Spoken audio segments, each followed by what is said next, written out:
तो अगर आप ईडब्ल्यूएस और डीजी कैटेगरी से अपने बच्चे का एडमिशन करवाते हैं, मान लीजिए आपके बच्चे का एडमिशन हो गया, नाम अलॉट हो गया, तो आपको जो स्कूल को एनुअल चार्जेस देने होते हैं, वो क्या चार्जेस देने होंगे? सालाना, यानी कि सालाना जो स्कूल के चार्जेस होते हैं, आपको कितने पैसे पे करने होंगे।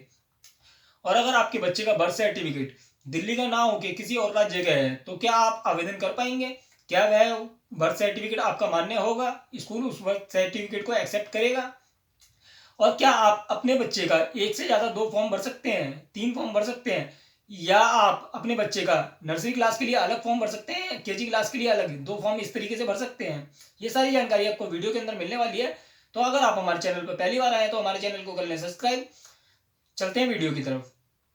तो जैसा कि आप सभी को अभी मैंने क्वेश्चन किया कि क्या आपको एनुअल चार्जेस देने होंगे, तो यहाँ पे अगर आपके बच्चे का एडमिशन ईडब्ल्यूएस कैटेगरी से हुआ है या डीजी कैटेगरी से हुआ है, तो आपको यहाँ पे किसी प्रकार का एनुअल चार्ज नहीं देना होगा स्कूल को। अगर स्कूल इस चीज़ के लिए आपको कहता है कि आपको एनुअल चार्जेस देने होंगे या कोई भी चार्जेस आपसे मांगता है, तो आप स्कूल की कंप्लेंट कर सकते हैं। कंप्लेंट के लिए मैं आपको एक वीडियो बता दूंगा प्रॉपर बना के कि आप किस किस तरीके से स्कूल की कंप्लेंट कर सकते हैं। तो यहाँ पे आपको स्कूल को पैसा नहीं देना है किसी भी चीज़ का। और आपका जब नाम अलॉट हो गया है ईडब्ल्यूएस कैटेगरी से और डीजी कैटेगरी में से किसी भी कैटेगरी से अलॉट हो गया, तो स्कूल आपको क्या क्या चीज़ें फ्री देगा।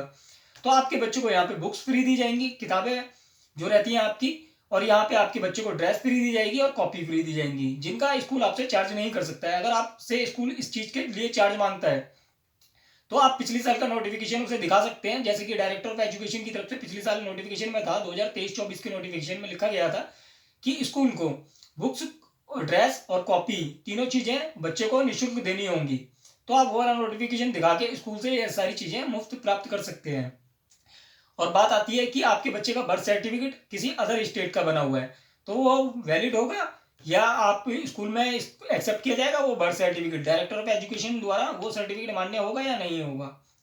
जैसे कि सारे डॉक्यूमेंट दिल्ली के चाहिए होते हैं, तो बर्थ सर्टिफिकेट भी क्या आपको दिल्ली का ही चाहिए होगा? तो यहाँ पे ऐसी बात है कि जो आप बर्थ सर्टिफिकेट देने वाले हैं वो बच्चे का एज के रूप में काउंट होने वाला है, एज प्रूफ के लिए काउंट होने वाला है, वो आपके रेजिडेंस में काउंट नहीं होगा।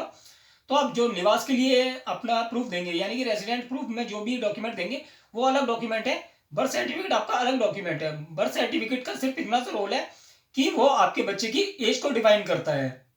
तो यहाँ पे आपका बर्थ सर्टिफिकेट किसी भी स्टेट का हो तो वो स्कूल को एक्सेप्ट करना पड़ेगा, क्योंकि यहाँ पे सिर्फ वो एज के लिए आपने प्रूफ दिया है। अगर स्कूल इस चीज को एक्सेप्ट नहीं करता है, तो भी आप वहाँ पे उसके बजाय डिक्लेरेशन भी दे सकते हैं कि हमारे बच्चे की उम्र ये है। उसका फॉर्मेट मैं अगली बार आपको वीडियो में दिखा दूंगा या नीचे वीडियो के डिस्क्रिप्शन में लिंक डाल दूंगा, आप वहां से देख सकते हैं। और अब क्वेश्चन आता है कि आप क्या एक बच्चे के 2 फॉर्म भर सकते हैं, नर्सरी क्लास के लिए अलग, केजी क्लास के लिए अलग, या किसी भी तरीके से आप बच्चे के 2 आवेदन कर सकते हैं? तो ऐसा होता था पहले, तो लोग बाग 2 आवेदन कर दिया करते थे, यानी कि पिछले साल से भी पहले आवेदन हो जाते थे। एक बच्चे के 2 फॉर्म भी भर जाते थे, 3 फॉर्म भी भर जाते थे। पर पिछले साल जो नोटिफिकेशन आया था उसके बाद आधार कार्ड को कंपलसरी कर दिया गया था। आधार कार्ड के अलावा आप किसी भी डॉक्यूमेंट से बच्चे का आवेदन नहीं कर पा रहे थे। पर इस साल हाई कोर्ट ने उस ऑर्डर को कैंसिल करके ये कहा कि आप मदर फादर का आधार कार्ड के बेसिस पे ही बच्चे का एडमिशन लेंगे।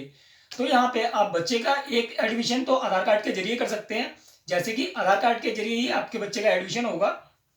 और पहले अगर जैसे हो जाता था कि आधार कार्ड की स्लिप से भी एक फॉर्म फिल हो जाता था, तो आप इस बार ट्राई कर सकते हैं। अगर वैसा भी हो सकता है तो आप 2 फॉर्म भी आवेदन कर सकते हैं। पर मैं आपसे यही कहूंगा कि आप 2 फॉर्म ना आवेदन करें, आप एक ही फॉर्म भरें, क्योंकि अगर आपके 2 रजिस्ट्रेशन पाए जाते हैं तो डायरेक्टर ऑफ एजुकेशन आपके दोनों रजिस्ट्रेशन कैंसिल कर सकता है।